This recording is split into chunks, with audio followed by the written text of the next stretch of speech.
As we move into the latter stages of the season, I thought it would be a good time to have a look at who the top 5 riders from this year have been. Obviously these are all just my opinion, and they're based purely from 2023 performances. Starting off in 5th place, I've gone for Primož Roglic. Now on paper he's had an incredible season, winning all 3 races which he's started, Tirreno Adriatico, Catalunya as well as the Giro. However, you could say that these results make his performances look better than they actually were, as he arguably wasn't the strongest rider in any of these races. In Tirreno he managed to stay in the leading group and used his punch to take 3 stages, and conditions such as headwinds on climbs made it easier for him to sit in the group, and it deterred people from attacking, meaning the pace was overall slower and easier for him to stay with the main group and hold his position on GC. The level of GC competition here also wasn't so high, with no Pogačar, no Jonas and no Remco, meaning Roglic was always going to be the favourite to win. In Catalunya, however, Roglic did have top level competition, with Remco Evenepoel starting the race. Here Roglic was definitely at a higher level, and these two had a fantastic battle. Although Remco did seem to be at a higher level than Roglic, his tactics let him down and cost him the race by 6 seconds to Primož. So once again, Roglic managed to win a race which he was not the strongest at. This is of course part of the sport and why he still makes the list. However, I did expect more from him. Despite this, he had improved from Tirreno Adriatico, and his legs were looking good for the Giro. Therefore, going into the Giro, I did very much expect it to be a battle between Roglic and Remco, with B-tier GC riders such as Almeida and Thomas fighting out for the last spot on the podium. However, I think it's fair to say that Roglic disappointed at the first time trial, finishing 43 seconds down on Remco and only the 4th fastest out of all the GC contenders. Despite this, Roglic was able to distance Remco on stage 8, dropping him by 14 seconds. However, a day later it emerged that Remco Evenepoel was positive for COVID-19 and had to abandon the race. This was after he still managed to win the time trial on stage 9, finishing 17 seconds ahead of Roglic. Therefore, we can't draw any conclusions from the result on stage 8, especially as Remco was experiencing symptoms.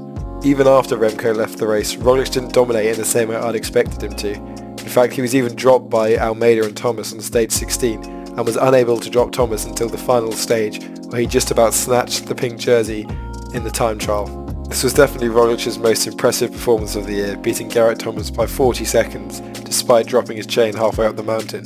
Roglic has had a great season, and that's why he makes this list. However, I did expect him to be challenging Remco to a greater extent.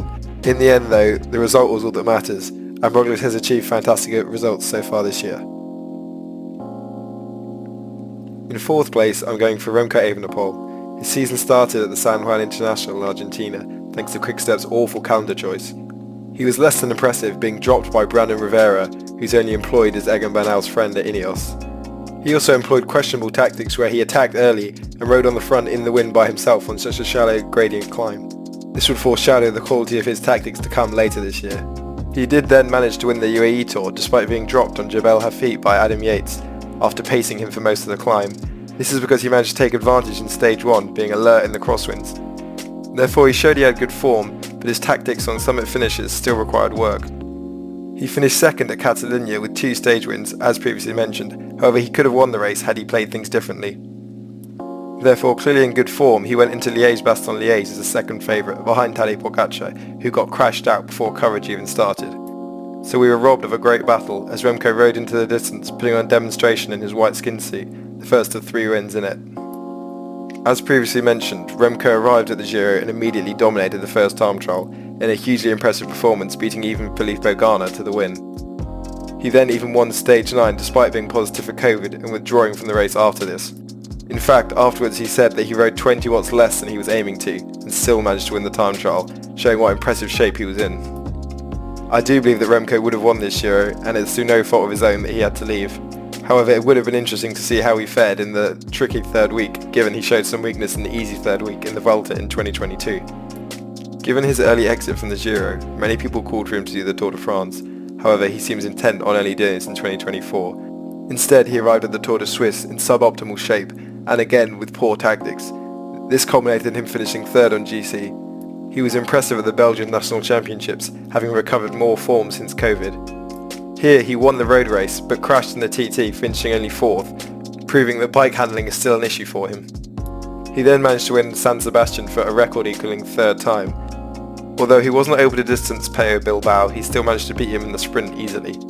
He was unable to deliver anything in the Road Race World Championships, with the course proving too technical for his poor bike handling skills, although he may not be able to do anything anyway as the course was very punchy and he's not Pogačar, he can't do everything. Of course he still had an amazing season, although he has missed a lot of opportunities, some through no fault of his own. He has been at a higher level than Primož Roglic this year, and that's why he gets 4th place. However, I can't justify putting him any higher. I found this top 3 very difficult to separate and could put them in any order, but I've gone with Jonas Vingegaard in 3rd place. Jonas had a relatively poor start to the year, getting beaten by Tadej Pogačar and even David Gaudu in Paris-Nice. However, he was back to his best at the Basque Country, winning 3 stages and GC, absolutely blowing away the competition, although there weren't any top-tier GC contenders here. But this is already an improvement on last year, where he seemed to be only able to peak for the Tour. Following this, he dominated the Dauphiné, winning 2 stages and GC by 2 minutes 23. While there was no Pogačar at the Dauphiné, it was still expected that Vingegaard would blow him away at the Tour, as he had last year. This appeared to be true, with Jonas looking strong in the Basque Country in the opening stages, sticking to Pogačar's wheel, and then dropping him by a minute on stage 5. However, Jonas then showed weakness on stage 6, as he had attempted to end the Tour de France on the Tourmalet, but Pogačar was able to stick to his wheel and then later drop him, taking 24 seconds on the line, and the stage win. Jonas then showed even more weakness on stage 9 on the Puy de Dôme, where Pogačar was able to drop him.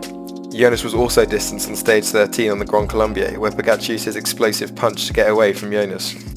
However, in the end, none of this matters, as on stage 16 and 17, Jonas absolutely obliterated Pogačar, taking over 8 minutes. This included one of the time trial performances of the century on stage 16, taking 1:38 on Pogačar and almost 3 minutes on the next closest rival, who then obliterated the competition on Col de la Loze, as people had predicted he would, and destroyed Pogačar, who cracked badly. In the end, despite showing far more weakness than he had last year, he ended up winning the Tour by 7 minutes and 29 seconds over Tadej Pogačar. Of course, this is a fantastic result for Jonas. However, I do wonder if it would have turned out different if Pogačar had better prep for this race, considering how tight the margins were. Overall, this is as good a season as Jonas could hope for, and if he backs up with a win at the Vuelta, then he will definitely have had the best season of any rider. In 2nd place, I've gone for the best cyclist in the world, Tadej Pogačar. While Tadej did miss his biggest target of the year in the Tour de France, he was phenomenal nonetheless. No other rider comes close to his consistency or his versatility. He won Paris-Nice GC in 3 stages against his arch-rival Jonas Vingegaard. This even despite a team time trial which looked to give the advantage to Jonas. He then finished 4th at Milano-San Remo, animating the race on the Poggio, but unable to get a separation. This would be the only one-day race that he would finish off the podium.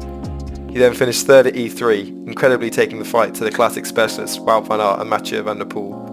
A week later, he would incredibly drop Van Aert and Van der Poel in Flanders, soloing to victory.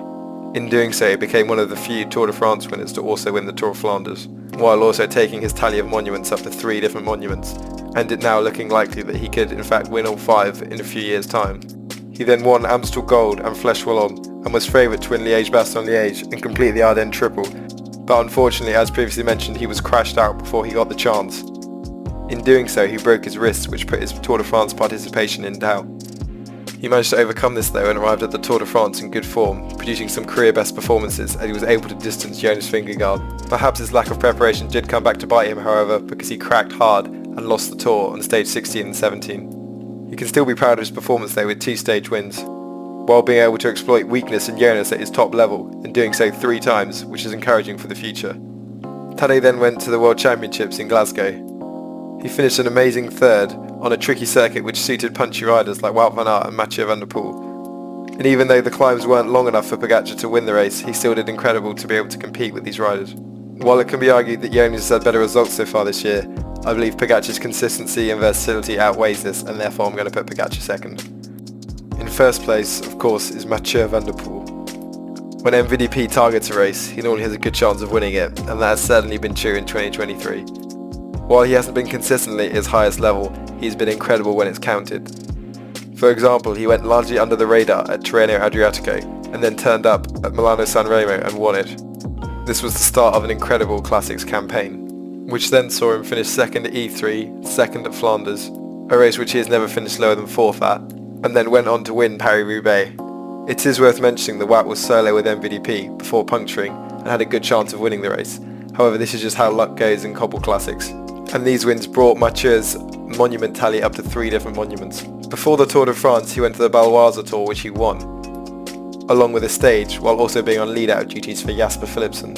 His tour, however, was largely unsuccessful by his high standard, He was a key lead-out man for Philipsen, being his last man and leading him to 3 of his 4 victories. However, he's much more than just a lead-out man and didn't take advantage of the punchy stages in the Basque Country. It did, however, appear that he was ill during this time, and this accounts for his poor performances. He therefore arrived at the World Championships with question marks over his form, but a technical circuit that suited his skills and his punch perfectly. And when Van der Poel attacked from an elite group of Pogačar, Pedersen and Wout van Aert, no one could respond, and he put 1 minute 30 on the group, despite crashing in the rain. This was simply an incredible performance, and coupled with his amazing classic season, I can't do anything but put him top of the list. There we go then, that's my top 5 riders of 2023 so far. Please let me know your top 5 in the comments down below. Thank you for watching.